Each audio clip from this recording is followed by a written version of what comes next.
Welcome to your second tutorial HTML5. Today, we are going to look at adding links to your web page. HTML links are defined with the A tag.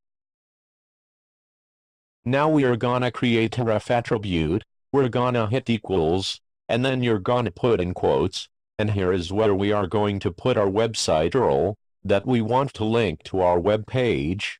For example, we can put google.com. We save our project, and we open our HTML file. And you can see we have got our link. Now if I click on that, it should go to google.com page.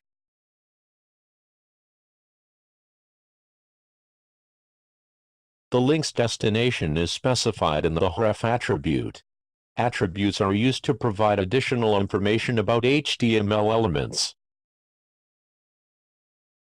Thank you for watching. See you next video.